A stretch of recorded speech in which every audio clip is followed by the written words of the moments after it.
আসসালামু আলাইকুম গাইস, কেমন আছেন আপনারা সবাই? আপনাদের জন্য আমি আজকে একটা রুই মাছের মাথা দিয়া আমি কলমি শাকের রেসিপি নিয়ে আসছি। প্রথম রুই মাছটার ভিতরে একটু হলুদ, মরিচ, লবণ, তারপরে একটু ধনিয়ার গুঁড়া, স্বাদ মতন একটু মরিচের গুঁড়া, হলুদের গুঁড়া দিয়ে সুন্দর করে মাইকা আমি কিন্তু তেলটা গরম হয়েছে পরে দেখুন তেলের ভিতরে দিয়ে দিছি। দিয়ে কিন্তু সুন্দর করে মাছটা একটু দুই পিঠে বা উল্টায় ফুলটায় ভালো করে বাজ্যা নিছি। বাজ্যা এদিকে বেশি করে পেঁয়াজ রসুন বেশি করে আমি দিয়ে দিলাম। দিয়ে কিন্তু এখন আমি সুন্দর করে একটু মশলাটা কষাম, হালকা একটু পেঁয়াজটা করবো। তো পেঁয়াজটা যখন হালকা ভাঙ্গে একটু হালকা মজ্জা যে বোগা তারপরে কিন্তু আমি এখানে মশলাটা দিয়ে দেব।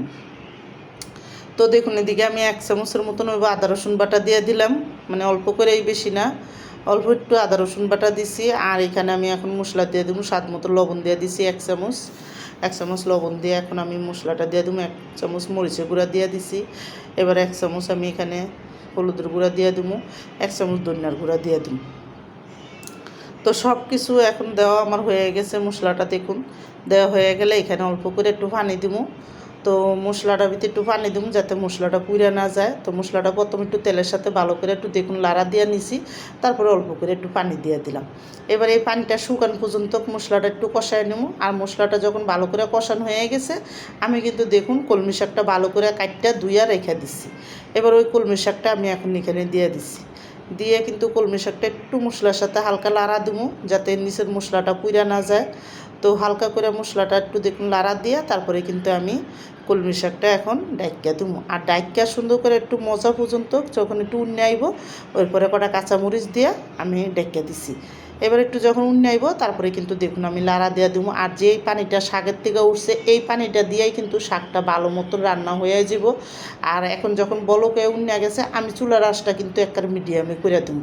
অতিরিক্ত হাইও রাখুম না, আবার অতিরিক্ত কমায়ও দিব না, একটু মিডিয়াম করে দিয়া তারপরে কিন্তু দেখুন ভালো করে মশলার সাথে শাকটার একেবারে মিলাই টিলাই দিব। এবার আমি মাছের মাথাটা এখান দিয়ে একটু ভাঙ্গা দিব। এবার মাছের মাথাটা দিয়ে ভাঙ্গা আমি অল্প একটু পানি দিলাম, কারণ আমার তো লাগছে যে যেই কুদ্দুর পানি আছে ওইটাতে শাকটা ভালো মতন হইব না। তো এখানে ডাইক্কা মাছটা আবার শাকটা আবার বয়াই দিলাম। আর আমার এই কলমি শাক দিয়ে রুই মাছের মাথা দিয়া কলমি শাকের রেসিপিটা যাদের পছন্দ তারা লাইক সাবস্ক্রাইব দিয়েন, প্লিজ আমার ভিডিওটা বেশি বেশি শেয়ার করে দিয়েন আর সাবস্ক্রাইব করে দিয়েন। আর এইভাবে একবার হলেও শাক মাথা দিয়ে রান্না করে খেয়ে দেখেন, অনেক মজা লাগে। তো একবার হলেও রান্না করে খেয়ে আপনারা দেখেন, গরম গরম ভাতের সাথে অনেক মজা লাগে। তো আমি কিন্তু দেখুন এদিকে মাছের মাথাটা সুন্দর মতন বাইঙ্গা দিলাম শাকটির সাথে বাইঙ্গা, তারপরে আবার ডাইক্কা শাকটা রান্না করলাম। এভাবে ডাইকা ডেকে শাকটারে বারে রান্না করে তখন একবারে শুকাইয়া তেল তেল উঠে গেছে গা, মানে শাকের পানিটা পুরাই শুকাই গেছে গা, তেল তেল উঠে যাব তারপরে কিন্তু আমি শাকটা নামাই দেবো। তো আমার শাকটা কিন্তু এদিকে রান্নাটা পুরো হয়ে গেছে গা। এখন আমি একটা বাটিতে উঠে দেখাইতেছি আপনাদের শাক রান্না।